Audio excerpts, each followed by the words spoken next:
dear students, today we will learn about electrostatics. Okay? You already heard about many types of interactions, especially there are 4 fundamental interactions in this universe. Okay? They are gravitational force, electromagnetic force, nuclear force and weak force. Okay? Strong nuclear force and weak nuclear force. Okay, so there are 4 fundamental interactions in which one of the interaction is called electromagnetic interaction, right?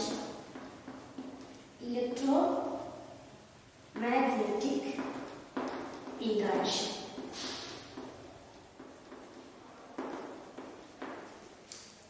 Okay, just like gravitational interaction, electromagnetic interaction acts between particles which possess charge. Okay, so the property associated with the particle is charge. Charged particles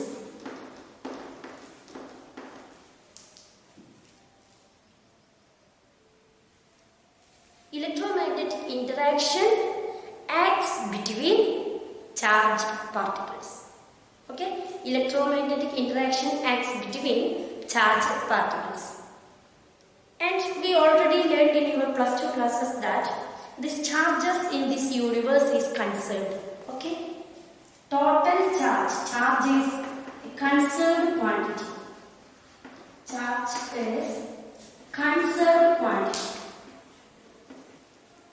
Conserved quantity.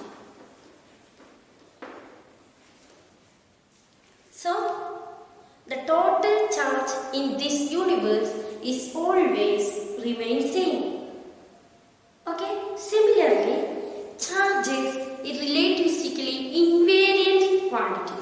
That means if a particle moves or it is at rest, all these things is not affect the charge of a particle. Okay, in that sense, charge is relativistically invariant quantity. Okay, relativistically invariant quantity. Invariant quantity. Okay, similarly, you already learned that the charges, there are 2 types of charges, positive and negative charges. Okay, there are 2 types of charge. Positive and negative charge. Okay, positive and negative charge. Okay, so the electromagnetic interaction is one of the fundamental interactions in this universe and it acts between particles which possess charge. Okay, and this charge is a conserved quantity, so the total charge in this universe is a constant. Similarly, the charge is relativistically invariant quantity. You already learned about mass, but you know that if a body moves with very large velocity, moves with velocity which is comparable with the velocity of light in vacuum, then its mass changes with its motion. But as far as charge is concerned, it is relativistically invariant quantity. That means if a charged particle moves with velocity which is nearly equal to the velocity of light in vacuum, then even if this is the situation, then also the charges remain same. Charge is not varies with the motion of the particle. Okay, so charge is relativistically invariant quantity. The another thing you already know, you already learned in your plus 2 classes that there are two types of charges. They are positive and negative charges. Okay, similarly you know that like charges attracts, okay, like charges repel, okay, like charges repel and unlike charges attracts, okay, unlike charges attracts. That means if there are two positive charges, they repel each other because they are like charges. Similarly, if there are two negative charges, they also repel each other. At the same time, if there are two unlike charges, one positive and one negative charge, they attract each other. Okay, all these things you learned in your previous classes, in your plus 2 classes.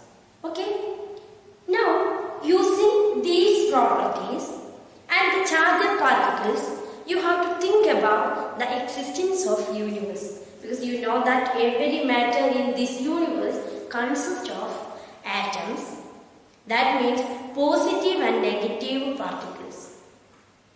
Okay, so positive particles repel each other, positive and negative particles attract each other, and all these repulsion and attraction balancing out, you get neutral materials in this universe.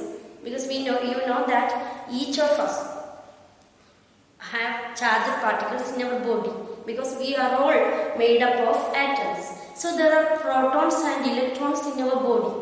But we actually, each particle, each material or ourselves are charged, neutral bodies. Right? That means the electromagnetic force or electromagnetic interaction between these charged particles mutually cancels out.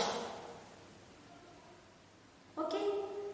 So, these are the nature of the existence of universe. Okay? Electromagnetic interaction is one of the fundamental interactions in nature.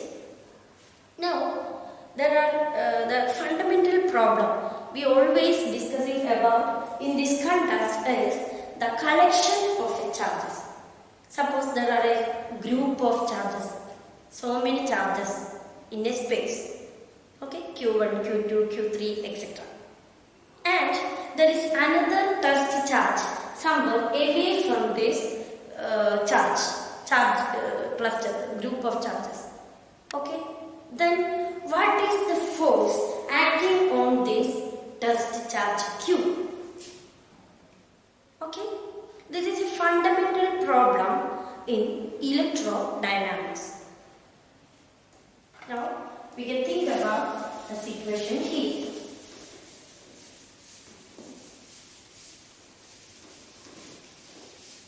Okay, that means there are so many charges Q1, Q2, Q3, Q4, Q5, etc.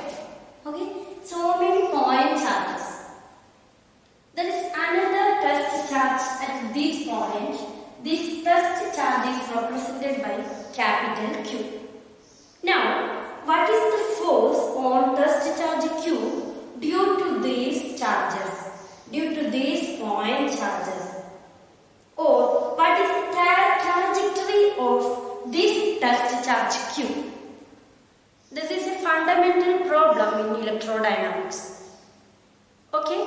In general, this charge, the position of these charges may be a function of time. That means these charges may be moving. The test charge can also be moved.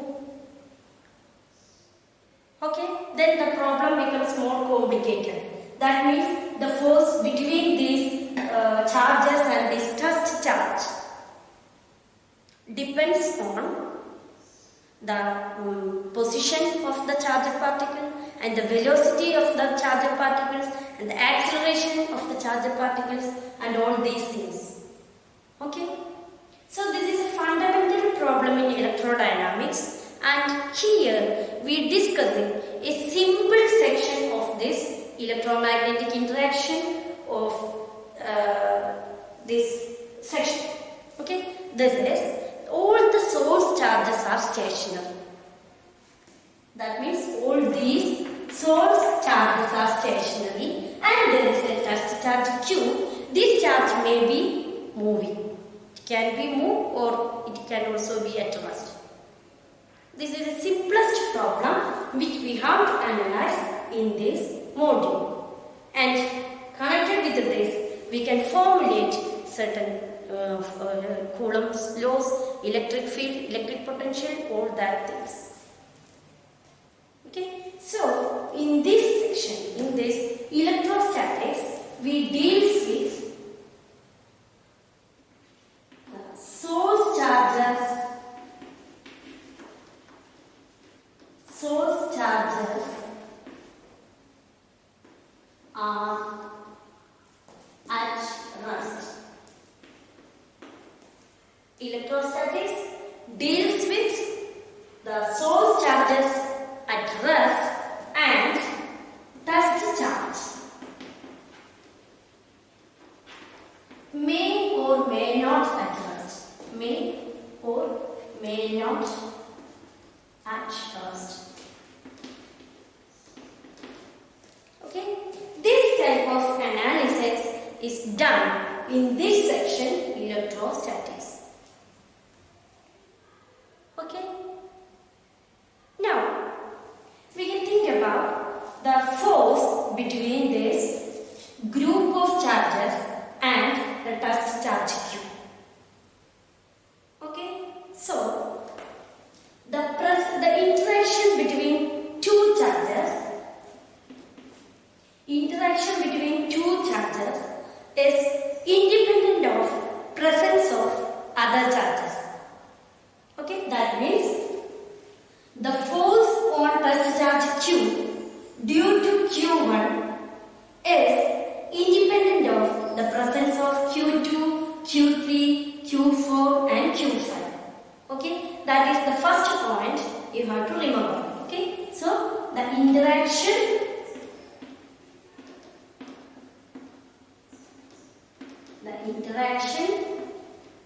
between a source charge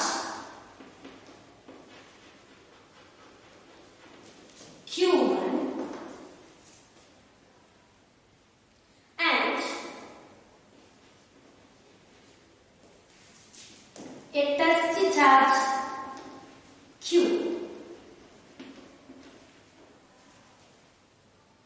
is independent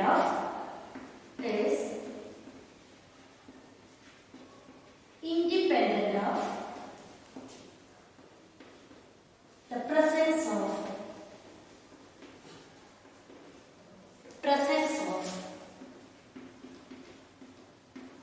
other charges.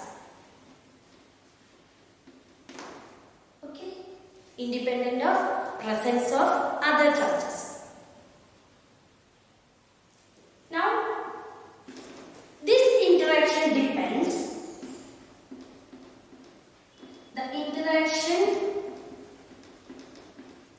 Depends inversely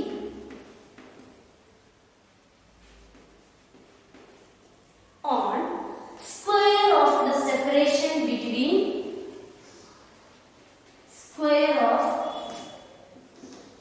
the separation between the charges. Okay, separation between the charges.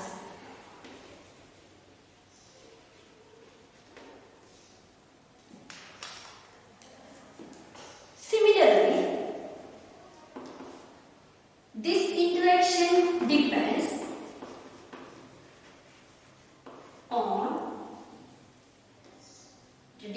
directly on product of the charges.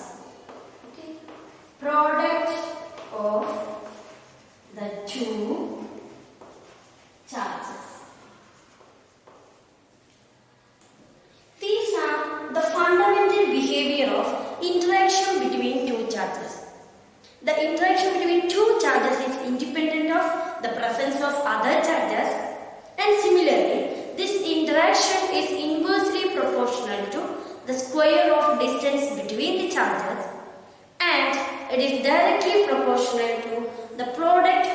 two charges.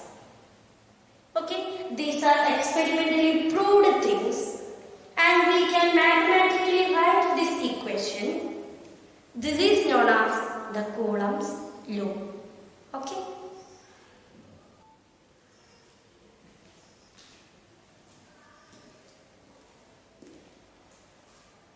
So now we can write the interaction between two charges. One source charge and the other one is a test charge Q. Okay.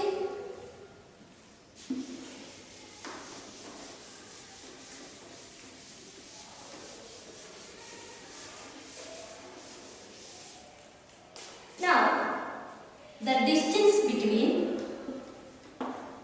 this source charge Q1 to the test charge Q. Okay, this is the test charge Q. This separation distance is represented by this vector R, script R. Okay, separation vector. Now using this, we can write the interaction between these two charges. Okay, so the interaction between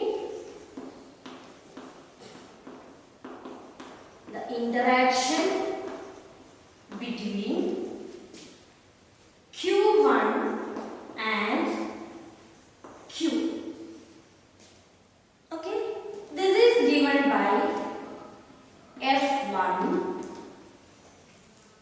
vector F1. This is equal to 1 by 4 pi epsilon 0 Q1 capital Q by, we can write this distance as R1.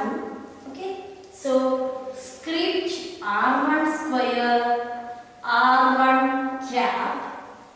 Okay, these forces along this direction R1 cap. Okay, if these two charges are positive, the force is repulsive. If these two charges are opposite signs, one is positive, the other one is negative, this is attractive. The nature of the force is attractive. Okay, and this force is in SI unit. As all of you know, the unit is given by Coulomb square by Newton meter square. Okay, Coulomb square by Newton meter square. This is the interaction between two charges Q1 and Q. Here Q1 is the source charge and capital Q is the test charge.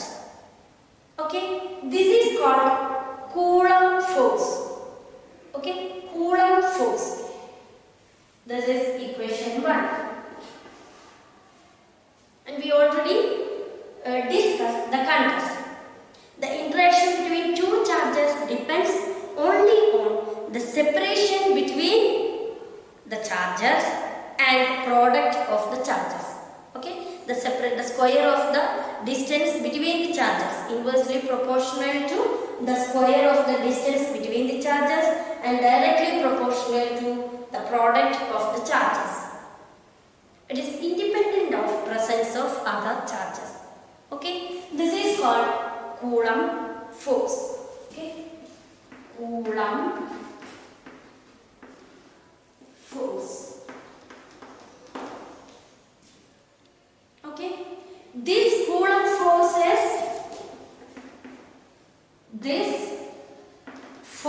is repulsive. Okay, repulsive for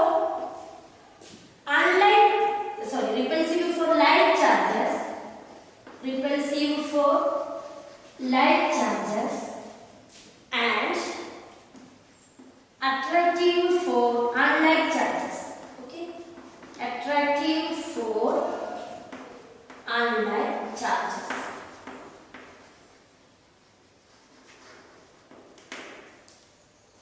The direction of the force is assumed from source charge to test charge.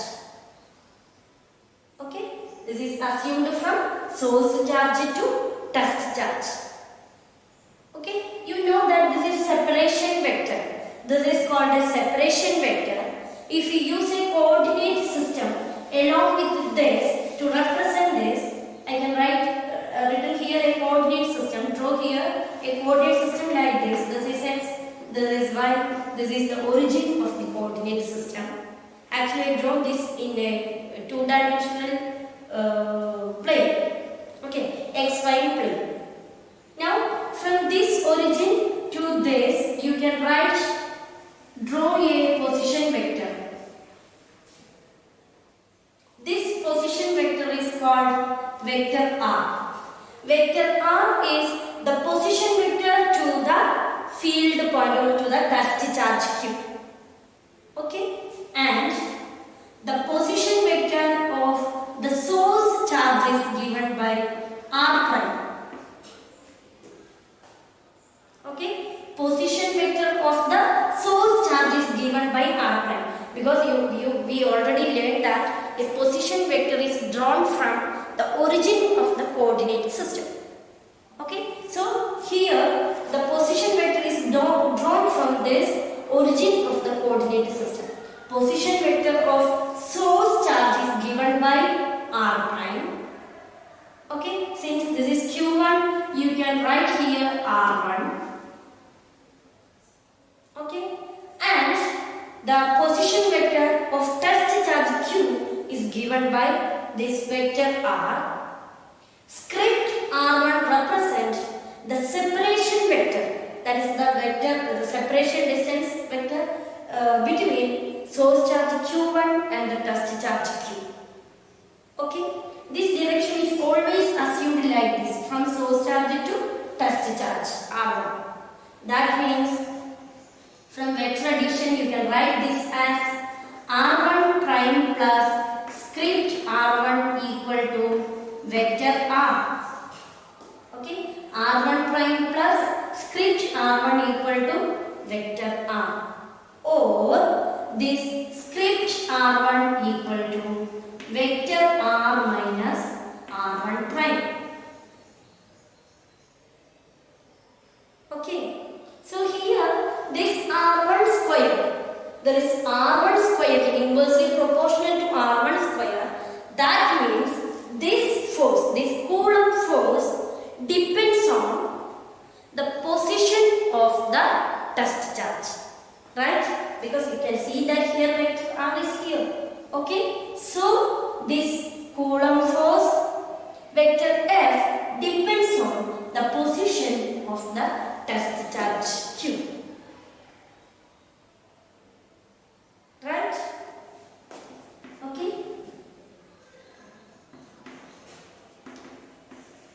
This force depends on position or location of the test charge. Okay, location of the test charge, that is a better term. Okay, location of the test charge. Okay, this is all about the Coulomb force. All these things you learned in your plus 2 class itself. So just remember all those things here once again. Okay, this is an experimental result and you can write this equation mathematically like this. Okay, just that F1 equal to 1 by 4 pi epsilon 0 Q1 Q by R1 square R1 cap. Unit is Coulomb square by Newton meter square. Okay, now we have to find out the total force on test charge Q due to all the charges Q1, Q2, Q3, etc. Okay, that is the next part we have to do.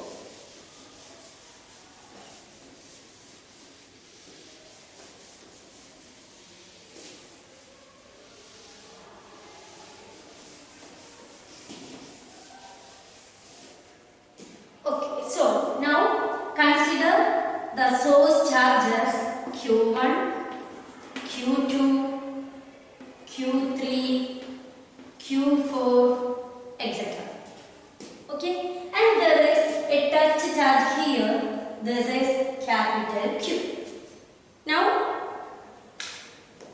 what is the total force on test charge Q due to all the charges, all the source charges. Actually, we can write it explicitly. All the source charges. Okay. So we have a test charge here, a group of charges here. We have to find out the trajectory of this test charge or the force on this test charge due to the group of charges here. Okay, how can we find out this one? Because we already know that the interaction between two charges is independent of the presence of other charges, right? So if there is a force between Q1 and Q, it is independent of presence of all these charges. Okay, similarly, there is a force between Q2 and Q. This is also independent of the presence of all other charges. Okay, so each of these charges in this group interact with this test charge with its own Coulomb force. Okay, so we can write here the force on test charge Q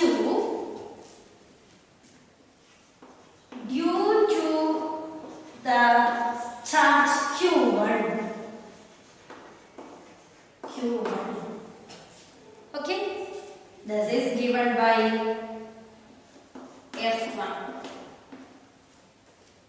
Now this F1 equal to 1 by 4 pi epsilon 0 Q1 Q by script R1 square R1 cap. We already learned about this, where this is the separation vector R1. Okay, similarly, the force on Q due to Q2. Okay, this force is given by capital F2. Okay, F2 is equal to 1 by 4 pi epsilon 0 Q2 Q divided by script R2 square R2 cap, etc. Okay, and so on. Okay, so here you can write this vector. This is R2. So on this test charge there is a force due to Q1, there is another force due to Q2, there is another force due to Q3, there is another force due to Q4. Okay, so the resultant force on Q is given by vector sum of all these forces, right? Okay, the resultant force on test charge Q is given by vector sum of all individual forces. Now we can write this total force on Q using this concept. Okay, that means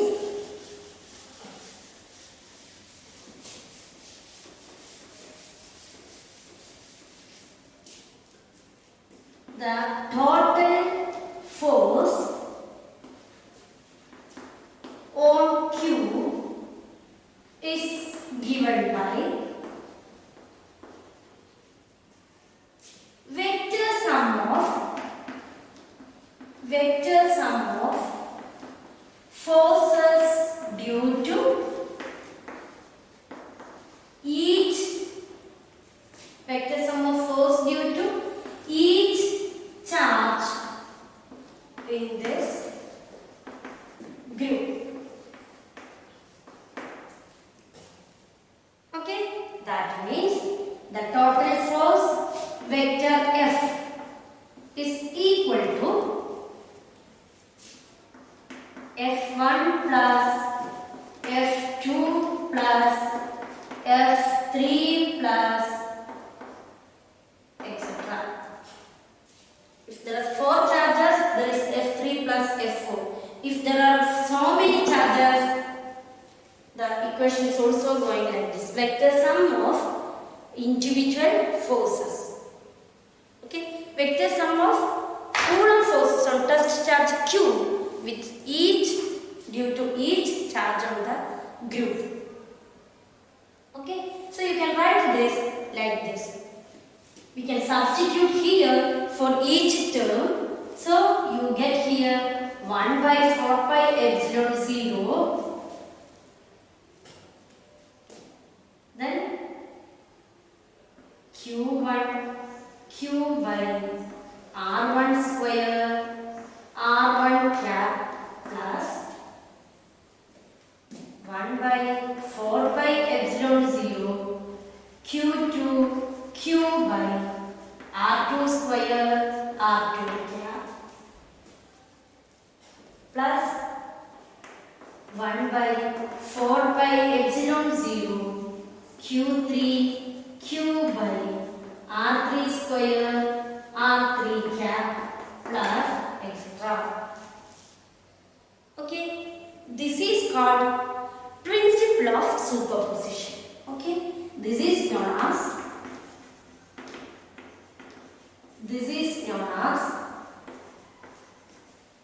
principle of superposition. Principle of superposition.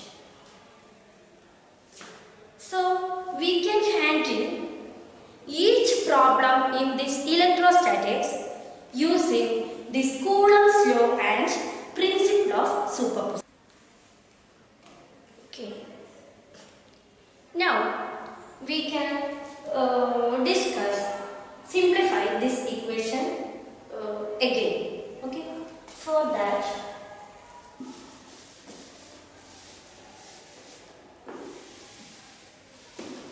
we can write this equation in another way. That is, you can write this as the total force on test charge Q is equal to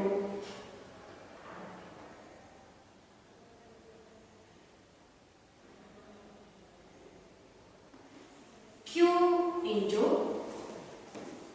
1 by 4 pi epsilon 0 Q1 by R1 square R1 cap plus, okay, just taking this test charge out, you can write this like this: 1 by 4 pi epsilon 0 Q2 by R2 square R2 cap plus 1 by 4 pi epsilon 0 Q3 by R3 square R3 cap plus etc. Okay, what is this? This means the test charge know about the presence of Q1, Q2, Q3 etc. due to these terms in this square bracket. Right? That means we write here the total force on the test charge Q.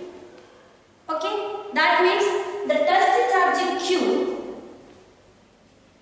know about the presence of the other charges due to the terms inside this square bracket. Okay? These terms are called electric field. Electric field at the point where the test charge is placed.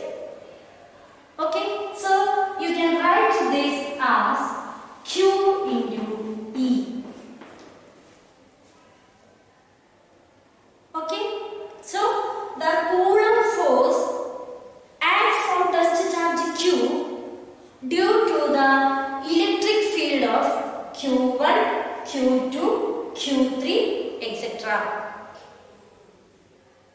Okay, mathematically you can write this as Coulomb force is equal to test charge into electric field. Okay. The vector E is called the electric field. Okay. So vector E is given by 1 by 4 pi epsilon 0 sigma I equal to 1 to n, then Qi by Ri square Ri cap. You can write like this. The terms inside the square bracket can be written like this. The sigma represents summation. Okay, sigma I equal to 1 to n means Q1 by R1 square R1 cap plus Q2 by R2 square R2 cap plus etc. up to I equal to n. Okay, that is the meaning of this equation. Okay, this is the total electric field at charge Q. Okay, so this electric field, this is called electric field. Electric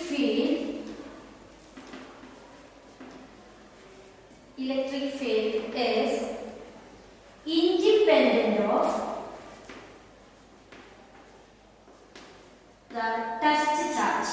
Okay, independent of the test charge. You can see here there is no capital Q for this expression. So electric field is independent of the test charge. Okay. Similarly, electric field is a function of position. Okay, electric field is a function of position. That means you can write this electric field as function of position. From where this position vector comes, you already know that this position vector is the position vector of field point or the position vector from the origin to the test charge Q. Okay, so this is the electric field depends on the position. It varies from one point to another. Okay, electric field varies from one point to another, and it depends on the configuration of the charges. Okay, it depends on configuration of charges. Electric field depends on configuration of charges. So the presence of electric charge fields to another charge due to this electric field. Okay, this is also known as force per unit charge. You can write from this here itself, right?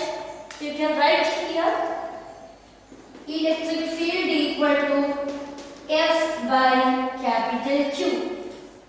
Okay, so from this you can define electric field as force per unit charge which is placed at the position of the test charge Q. Okay, it is called electric field. So electric field is independent of the test charge, but it depends on the position, and electric field depends on the configuration of the charges. Okay. Now, if you want to show this like in a plot, you can write here. Here there are so many charges like this: Q1, Q2, Q3, Q4, Q5, etc. There is a point P here. Okay, so the point, there is electric field at point P. Okay, electric field at point P depends on, this is the electric field at point P. This distance is R1. Okay, this distance is R2.